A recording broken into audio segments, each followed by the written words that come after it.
হুগলির চন্দননগর সার্কাস মাঠে কমরেড মনোদীপ ঘোষের প্রচারে মোহাম্মদ সেলিমের উপস্থিতি। হুগলির চন্দননগরে হুগলি লোকসভার সিপিআইএম প্রার্থী কমরেড মনোদীপ ঘোষের সমর্থনে উপস্থিত ছিলেন বর্ষিয়ার নেতা কমরেড মোহাম্মদ সেলিম। তিনি বলেন, ভারতবর্ষকে বাঁচাতে হলে মোদী সরকারের পতন আবশ্যিক। পশ্চিমবঙ্গকে বাঁচাতে গেলে পিসি ভাইপোর কাটমানি চোরচুরি সিন্ডিকেট রাজকে উৎখাত করতে হবে। মানুষকে সচেতন হতে হবে, মানুষকে একজোট হয়ে লড়াই করতে হবে। এখন তো সবে সেমিফাইনাল, ফাইনাল হবে 2026-এ। সুতরাং সেমিফাইনালকে বিজেপিকেই পরাস্ত করে বিধানসভা থেকে উৎখাত করতে হবে। এই তোলামূল সরকারকে উনি লোকসভার প্রার্থীদের নিয়েও কটাক্ষ করতে ছাড়েননি। মা বোনেদের উদ্দেশ্য করে তিনি বলেন, বাড়িতে আত্মীয় স্বজনের বিয়ে হলে তখন আলমারি থেকে, ব্যাংকের লকার থেকে সোনার গয়না, চেন, লকেট আমরা গলায় পড়ি, ঠিক তেমনই 5 বছর পর এই লকেট দেবীর আগমন হন। আবার আমরা অনুষ্ঠান শেষে যেমন গয়না তুলে রাখি, তিনি 5 বছর পর নিজেকে গুটিয়ে নেন। রচনা সম্পর্কে তিনি বলেন, তাকে একটা গরুর রচনা লিখতে দিলেও সে পারবে না, তারা সংসদে গিয়ে কি করবে। তাই ভূমিপুত্র মনোদীপ ঘোষকেই ভোট দেওয়ার আর্জিও তিনি করেন। তিনি প্রশাসনকে ভৎসনা করতেও ছাড়েননি। বর্তমান পুলিশের ওপরে যে কারোর ভরসা নেই এখন, তাই আধা সামরিক বাহিনী দিয়েই ভোট করাতে হচ্ছে, তাদের থাকতে হচ্ছে গেটের বাইরে। তাই সকাল সকাল ভোট দেওয়ার পরামর্শ তিনি দেন সাধারণ মানুষকে। তৃণমূলের হারমাত বাহিনী মদ খেয়ে যখন শুয়ে থাকবেন, তারা বেলা করে ওঠার আগেই ভোটটা দিয়ে আসতে হবে। আজ এই সভাকে ঘিরেই সাধারণ মানুষের জমায়েত ছিল চোখে পড়ার মতন। আরো বিস্তারিত জানতে চোখ রাখুন আমার বাংলার পর্দায়। শান্তি কি দিয়ে হবে? পরিবারের যারা সদস্য আছেন তাদের মধ্যে যাতে মনোমালিন্য না হয়, তাদের মধ্যে যাতে ঝগড়াঝাটি না হয়, এটাই তো চিন্তা। তাহলে মোদী যদি আমাদের দেশের পরিবারের মাথা হন, তাহলে তিনি আমাদের এখানে জাত পাত ধর্ম বর্ণের নানান রকমের যে মানুষ আছে তাদের মধ্যে মেল বন্ধন হোক, সেতু বন্ধন হোক, জনবন্ধন হোক, সেটা চাইবেন নাকি ধর্মের নামে উস্কানি দিয়ে, খাবারের উস্কানি দিয়ে, পোশাকের উস্কানি দিয়ে তাকে ভাগ করবেন? তাহলে কিরকম নিয়োগ করতে হবে? তাহলে আমাদের শান্তি চাই, আর শান্তির প্রথম শর্ত হচ্ছে ভোটটা শান্তিতে হবে। নির্বাচন কমিশনকে বলা হয়েছে অবাধ এবং সুষ্ঠু নির্বাচন হবে। আপনারা শান্তিতে ভোট দেবেন, শান্তি প্রতিষ্ঠা করবেন। আর একবার যদি শান্তি প্রতিষ্ঠা হয়, সন্ত্রাসকে আমরা রুখতে পারি, তাহলে দেখবেন এই পুলিশ ছাড়া তৃণমূলের কোনো অস্তিত্ব নেই। আর পুলিশ হচ্ছে সবচেয়ে বেশি হাওয়া মূলক, তারা কিন্তু হাওয়া বুঝে গিয়েছে। বুঝতে পারছেন? এখানে এখন দাঁড়িয়ে এখানে এসে বলছে এখন রামকৃষ্ণের পরামর্শ বলে কথা। ঠিকই, কমিটি মানুষের গর্ব, বাংলা মানুষের গর্ব, এই জায়গাটা রামকৃষ্ণের, এই জায়গাটা রামনারায়ণের। অথচ সব নাম ভুলিয়ে দিয়ে গোটা দেশে কিন্তু জয় শ্রীরাম করে বেড়াচ্ছে। এখানে হচ্ছে সব কিছু বলা করে বলেছে, বাড়ি বাড়ি গিয়ে বলে দেবেন মোদীজি জয় শ্রীরাম বলেছেন। এইগুলো বুঝুননি। রামকৃষ্ণের কথা, যত পথ তত পথ। গণতন্ত্র এবং ধর্মবৈধতা এর চেয়ে বড় সহজ সরল শিক্ষা হতে পারে না। আপনার কি বিচার করছেন? তার কি পোশাক, তার কি খাবার, তার কি বিয়ে, এই নিয়ে মানুষকে ভাগ করা হচ্ছে। আমরা স্বাধীনতা আন্দোলন সেটা বলেছিলাম, বাংলা ভাষা নানা মত নানা পরিধান, বিবিধের মাঝে মাঝে বেরোনো মহান। এই বৈচিত্র্যকে আমরা স্বীকার করে নিতে হয়, তাকে সেলিব্রেট করতে হয়। আরএসএস পরিবারের বৈচিত্র্যকে মানে না, তাকে ধ্বংস করছে। কেন কেউ আমিষ হলে তাদের কেউ নিরামিষ থাকে, তাহলে যারা আমিষ আছে তাকে হত্যা করবে। কোথাও শুরু করেছিল যে গরু খায়, তারপর আমরা বলছি যে মাছ খায়, সেটাও চলবে না। আমাদের এখানে যারা বসে আছে, ওই মহিলারা সম্মান করেছেন, সবাই করেছেন, চিন্তা করেছেন, জিন্স করেছেন, কেউ রুটি করেছে, কেউ রুটি, কেউ প্যান্ট, কেউ পাজামা, একটা টানের ভুল করার চেষ্টা করা হচ্ছে। একরকম করতে হবে, তাহলে বৈচিত্র্য যাবে না। গণতন্ত্র মাস হচ্ছে আলাদা আলাদা মত, আলাদা আলাদা পথ থাকবে। কংগ্রেস এবং কমিউনিস্ট বললেন সুযোগ বড়, আপনার সবাই যাবে স্বাধীনতা আন্দোলনের সময় থেকে আমাদের আছে। স্বাধীনতার পরে আছে, ভবিষ্যতে যাবে। স্বাধীনতা আন্দোলনের সময় বিতর্ক হতো, অহিংস পথে হবে, সহিংস পথে হবে, কিন্তু লক্ষ্য এক ছিল, সাম্রাজ্যবাদের তাড়াতে হবে, দেশটাকে স্বাধীন করতে হবে। এখন তো সব আমাদের হয়ে গেছে। আমাদের সময় একটু কপি, যারা কপি জমা দেওয়া মার্কশিটে, তখন হেডমাস্টার, কাউন্সিলর, যারা স্ট্যাম্প আছে, গেট অফিসার, তাদের কাছে যেতে স্ট্যাম্প করতে, কেন? অ্যাটেস্ট করার জন্য। নকল তাকে জমা দেবে যদি অ্যাটেস্টেড হয়ে যায়। তাহলে ধর্মকে এগুলো ব্যবহার করা হয়, মোদী আর মমতা যখন মিথ্যে কথা বলছে, তখন ধর্মগুলো ব্যবহার করতে হয় ওই মিথ্যাটাকে অ্যাটেস্ট করার জন্য। তখন মোদী বলে, না রে ভাই, ধর্ম থেকে বলছে, ধর্মের দিব্যি দিয়ে বলছে, ধর্ম তিথি, ধর্ম উৎসব, ধর্মীয় মঞ্চ, তাকে ব্যবহার করা হয়। ভোট হচ্ছে, 10 বছরের সরকার আছে দিল্লিতে, আপনি বলছেন মোদী কি গ্যারেন্টি? কিসের গ্যারেন্টি? বলেছিলেন বছরে 2 কোটি বেকারদের কাজ দেবো, 10 বছর এসে বলতেন, এখন আজকে এই বিদেশে বলতেন, আমরা বলতেন যে আমি 20 কোটি বেকারকে কাজ দেওয়ার কথা ছিল, 18 কোটি দিয়েছি, 17 কোটি দিয়েছি, 16 কোটি দিয়েছি। ওরা ভুলে গেছে। বিজেপি বলেছিল মোদীজি আইনকে अच्छे दिन आएंगे, তার দিন বলতে বলতে अच्छे दिन নিয়ে এসছে। লকডাউন এবং করোনার পরে, লকডাউনের পরে আমাদের দেশের মানুষ ওপর যাওয়ার আগামী ছাড়া তারা ওয়ান স্কেল ডাউন হয়ে গেছে। উন্নয়ন মানে মোদীর ছবি লাগানো বিজ্ঞাপন না, মমতার ছবি লাগানো বিজ্ঞাপন না। মানুষ সভ্যতার ইতিহাস একটার পর একটা ধারা এটা স্থাপন করেছে। উন্নয়ন মানে হচ্ছে আমার আগের প্রজন্ম যেরকম ধর্মে থাকতো, যেরকম যানবাহনে চলত, যেরকম সড়কে যেত, যেরকম তার পানীয় জলের কোয়ালিটি ছিল, তার যতটা শিক্ষা হয়েছিল, তার যতটা রোজগার হতো, তার থেকে আগের পরের প্রজন্ম তার থেকে এক ধাপ পরে এগিয়ে আসে। মাধ্যমিক থেকে উচ্চ মাধ্যমিক মোদী চলনায় শুধুমাত্র লকডাউন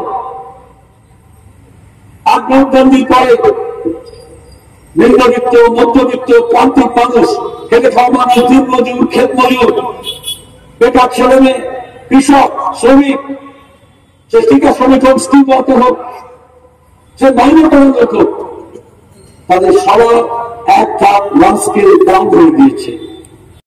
তুমি বলেছিলে বিদেশ থেকে পর্যটকরা নিয়ে আসবে, কিন্তু 14-15 লাখ লোক মিলেগা, কোথায় করেছে টাকা? এখনো কিছু ভক্ত আছে সকালে উঠে যখন ফজরের আজান হয়, মসজিদে যাওয়ার আগে, মন্দিরে যখন ঘণ্টাধ্বনি হয়, গঙ্গা স্নানে যাওয়ার আগে, মন্দিরে থেকে যাওয়ার আগে, ওই যে জনধন যোজনার জিরো ব্যালেন্সের পাসবুক বলেছিল না, ওইটা খুলে দেখে মোদী কি গ্যারান্টি। মোদী যখন বলেছিলেন 14-15 লাখ টাকা দেবেন, অন্তত 14-15 হাজার টাকা তো এসছে কিছু। আরো গ্যারান্টি ফেল করল, বলেছিল কৃষকের আয় দ্বিগুণ করবে। মমতা বলেছিল আমি 3 গুণ করে দিয়েছি। আর কৃষক মনে করছে রাস্তা দাঁড়িয়ে তার ফসলের দামের জন্য, তার সারের জন্য, তার বীজের জন্য, তার সেচের জন্য।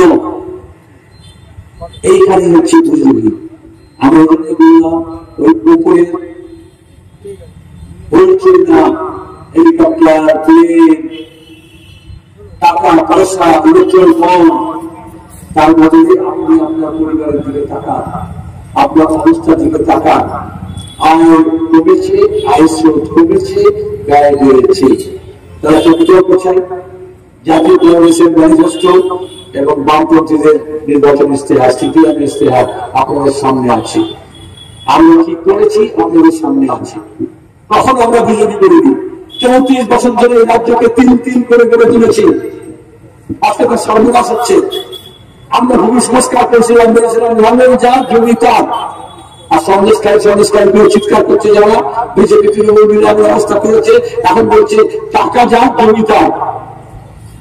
আমরা বলেছিলাম জাল যা জল তার। এখন আমাদের খাল, বিল, নদী, নালা, পুকুর, দিঘি, পুষ্করণী সব বুঝিয়ে দিয়ে সর্বনাশ করেছে। এখন বলছে বন্দুক, গোলা, বলজা, ভিডিও তার। পুরো রিভার্সাল হচ্ছে। আমরা নতুন স্কুল, কলেজ করেছিলাম, স্কুল বন্ধ হচ্ছে। মোদী সরকার বলেছে 2035-এর পরে সরকারি পৃষ্ঠপোষকতায় কোন শিক্ষা প্রতিষ্ঠান থাকবে না। আজকে কেন্দ্রীয় মাধ্যমিক বিশ্ববিদ্যালয় ভার্সিটি হচ্ছে না, বেঁচে দেওয়ার আগে কি করতে হবে? স্কুলে আমরা সবাই জানি, আমরা লড়াই করছি শিক্ষা থেকে বাঁচাতে হবে, আমরা লড়াই করছি স্বাস্থ্য থেকে বাঁচাতে হবে, কিন্তু শুধু রাস্তার লড়াই হবে না, আমাদের পার্লামেন্টে, আমাদের বিধানসভায় মানুষের কথা বলতে হবে, ছোট ছোট ছেলে মেয়েদের কথা বলতে হবে, নারী অধিকারের কথা বলতে হবে, তাদের সম্মানের মর্যাদার কথা বলতে হবে। কংগ্রেস মুক্ত ভারত আর কংগ্রেস মুক্ত বাংলা বলেনি? এইভাবে বিজেপি তৃণমূল বীজের মধ্যে ভালো করতে হবে। সেখানে মুখ্য যখন এক থাকে, মত পথ আলাদা হলেও কোথাও কোথাও এসে দিকে আজকে দেশে যখন আগুন লেগেছে, সেই আগুন লাগানোর জন্য আমরা একসঙ্গে হয়েছি। সেখানে দাঁড়িয়ে মত আলাদা হতে পারে, কেউ কেউ তো এমন বিরোধ করছে যে সভাপতি সমাজের আমাদের ঘনিষ্ঠ পাক সাপি বলে জল আর পানি এই নিয়ে বিরোধ করতে হবে। এটা আর শিক্ষা এই আগুন লাগানোর জন্য যখন নিয়ে আসতে হবে তর্ক করে কে জল দিচ্ছে কে পানি মারছে। আমাদের রাজ্যে মমতা ব্যানার্জি খাল কেটে কুমিরা বাংলাতে করে আইসিএস বিজেপিকে দিয়ে এসছেন। স্বাধীনতার আগে স্বাধীনতার পরে জালসাম তৈরি করলো, কখনো এখানে মাটি পায়নি, পায়ের তলের মাটি পায়নি। এই জন্য মমতা ব্যানার্জিকে দুর্গা সাজিয়েছিল, আর চেষ্টা করেছিল তার পত্রিকা আছে, যেমন মানুষ আসলে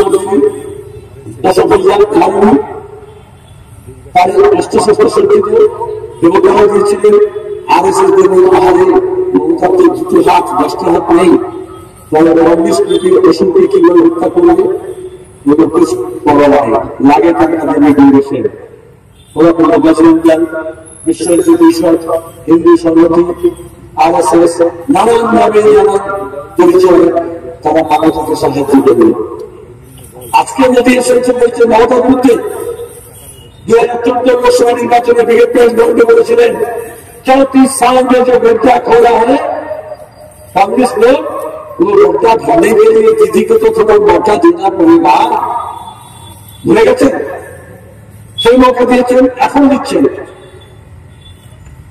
আমরা দেখলাম অরবিন্দ কেজরিওয়াল জেলে, পাশের রাজ্য ঝাড়খণ্ডে হেমন্ত সোরেন জেলে, আর এখানে কয়লা পচার কাণ্ডে সমস্ত প্রমাণ থাকা সত্ত্বেও মমতা ব্যানার্জি RSS কে ধরে অভিষেক ব্যানার্জিকে চার্জশিট থেকে বেরিয়ে নাম রাখেন। এই শিক্ষাকে দুর্নীতি নিয়মে আমাদের কোনো শিক্ষা ব্যবস্থা ধ্বংস হচ্ছে। কিন্তু একটা ঠাকুর বড় শহর হাইকোর্টের নির্দেশে পরবর্তী 6 মাস লাগবে স্যার দিতে, আর তারপর একটা পরীক্ষা হয়েছে সেন্ট্রাল ফার্মাসিউটিক্যাল দিতে বিজেপি কেন্দ্র সরকারের 4 মাস লেগে তার রিপোর্ট আসছে। আচ্ছা আমরা তো আপনার তারপর হচ্ছে তোমার বিমল উচ্চ রক্ত পরীক্ষা করোনার সময় কত পরীক্ষা দেওয়া হচ্ছে, কতদিন লাগে রক্ততে? বিজেপির কোনো নেতা বলবে কেন 4 মাস লাগে রিপোর্ট আসছে? কেন লোকসভা নির্বাচনটা পার করার জন্য চেষ্টা করা হলো? কিসের স্বার্থে? আসলে মমতা ব্যানার্জি নিজের ভাইপোকে বাঁচানোর জন্য ভাইকে ভালো করেছে। আমরা নিজেরা সমস্ত ডকুমেন্ট দিয়েছি, বারবার বলেছি আমাদের রাজ্যের সমস্ত লুটের টাকা কালীঘাট হয়ে ভাইপো বিদেশি বান্ধবীদের হাতে চাওয়া দিয়েছেন, তাদের এখন ভাড়া নিয়ে জন্য আসা, যার প্রচারে আসা মনোদীপ বাবু রয়েছেন, শ্রী মনোদীপ ঘোষ মহাশয়, যার জন্য আসা তার নামটাই বলতে ভুলে গেছিলাম। যাই হোক, আপনাদের সঙ্গে পরিচিত হওয়া, এখানে CPIM এবং বামফ্রন্টের সহকর্মীরা রয়েছেন যারা আজকে অর্গানাইজ করেছেন, তাদের সঙ্গে একটু কথা বলবো, ভোটের আবহাওয়া বুঝবো। কিন্তু এক অমায়িক শয়তানের পাল্লায় পড়ে গেলাম। ঠিক বালি আর বেলুরের মাঝখানে দেখি কয়েকশো গাড়ি, অ্যাম্বুলেন্স সব পর দাঁড়িয়ে রয়েছে। জিজ্ঞেস করলাম কি হলো, কেন আটকে রেখেছেন? বললো কিছু করার নেই। তিনি এসছেন সারি সারি লাল কালো রঙের স্করপিও, মার্সিডিজ, BMW আর জ্যামার।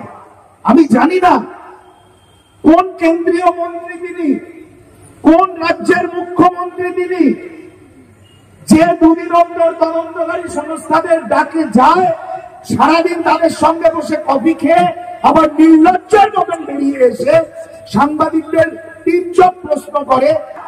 চাল চোর, চাকরি চোর, পাচারকারী, এদের নেতা জ্যামার নিয়ে রাস্তা দিয়ে যাচ্ছে, বাংলার রাস্তা দিয়ে বুক জিতিয়ে যাচ্ছে। তারপরে এক ঝলক দর্শন হওয়া সুযোগ হলো, দেখলাম ভুতনিতে এরকম হাত দিয়ে আকাশের দিকে তাকিয়ে আছে আর গাড়িটা আস্তে আস্তে চলে যাচ্ছে।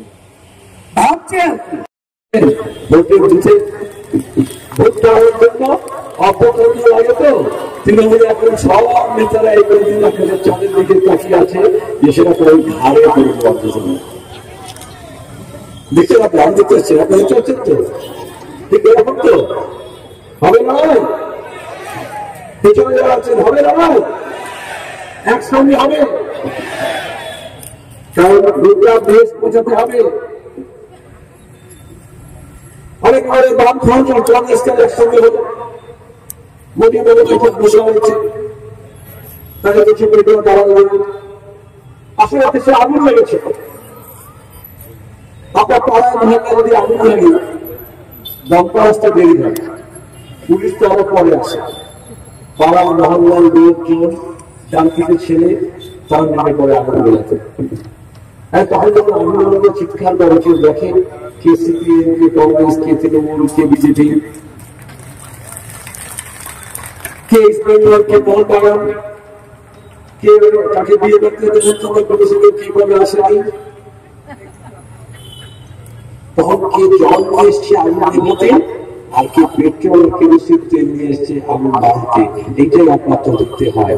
আজকে এখানে বামফ্রন্ট এবং কংগ্রেস আমরা দেশের আগুন নিভাবে এসেছি, কিছু লোক দেশে আগুন লাগাচ্ছে।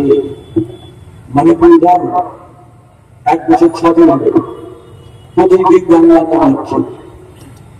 মণিপুর নেতিও ছিল, নাগরিকও ছিল, তাই কেন হামলা হচ্ছে, খুন হচ্ছে, গাড়ি নির্যাতন হচ্ছে, কেন হেরে হচ্ছে, কেন AK-47 নিয়ে বিজেপি হয়ে ভোট লুট করেছে?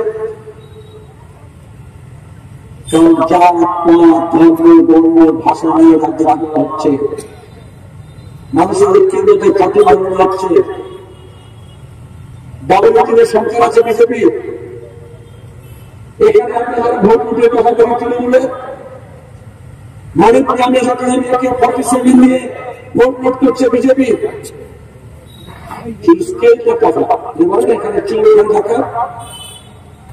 এখানে প্রধানমন্ত্রী সে কথা বলে গেলেন, যেমন ভাইপো আছে ওরও তেমন ভাইপো আছে তো,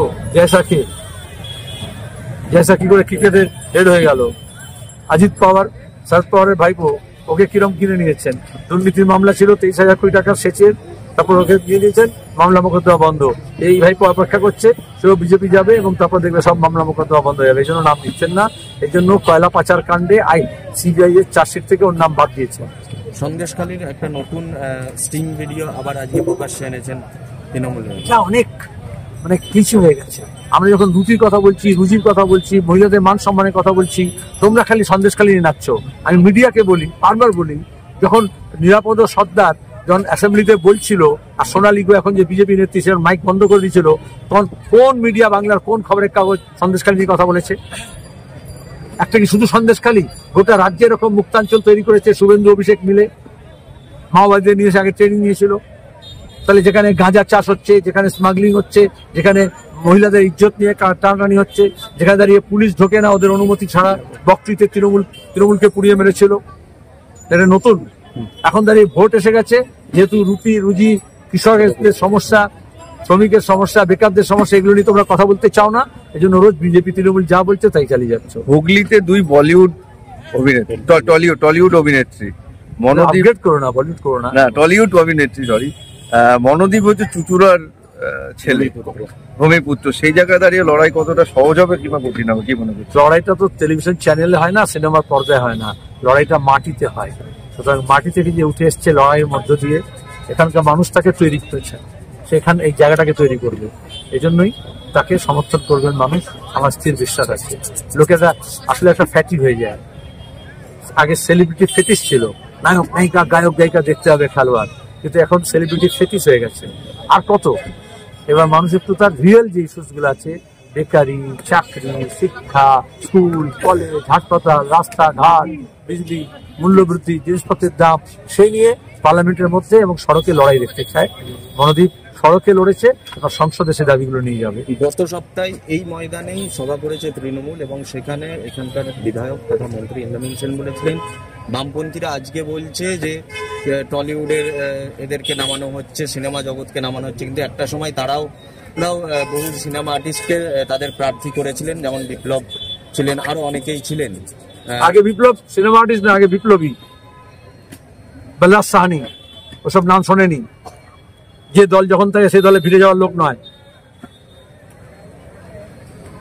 সংযুক্ত কমিউনিস্ট পার্টি থেকে এই ধরনের অনেক লোকজন যারা আইপিটিএ মুভমেন্ট থেকে গড়ে উঠেছিলেন, সবাইকে ভোটে দাঁড় করানো হয়নি। তারপরে তারা সিনেমা জগৎকে গড়ে তুলেছেন। আজকে যেমন আমাদের যারা ভলেন্টিয়ার কাজ করছে, তাই তো ভবিষ্যতে তারা বুদ্ধিজীবী হবে, তারা শিল্পী হবে, তারা সাহিত্যিক হবে, তারা লেখক হবে, তারা সাংবাদিক হবে। ভাড়া করা নয়, পরিষ্কার কথা। যে প্রডিউসারকে ধরে দিয়ে ডেট দাও, যেমন শুটিং এর হয় সেরকম একটু ভোটের ক্যান্ডিডেট করে দাও, এরকম নয়। সুতরাং এসব কথা ইন্দ্রনীল না বলাই ভালো। আর ভালো হলো তুই নামটা বলে দিলে বলে এখানকার এমএলএ কে নাম তো ভুলে গেছিলাম, মনে পড়লো। দাবি ত্যাগ এই চ্যানেল কোনো প্রচার করে না হিংসাত্মক, ক্ষতিকারক বা অবৈধ কার্যকলাপ। এই চ্যানেল দ্বারা প্রদত্ত সমস্ত বিষয়বস্তু শুধুমাত্র একটি শিক্ষামূলক উদ্দেশ্যের জন্য। ধন্যবাদ, শুভেচ্ছা। টিম আমার বাংলা নিউজ।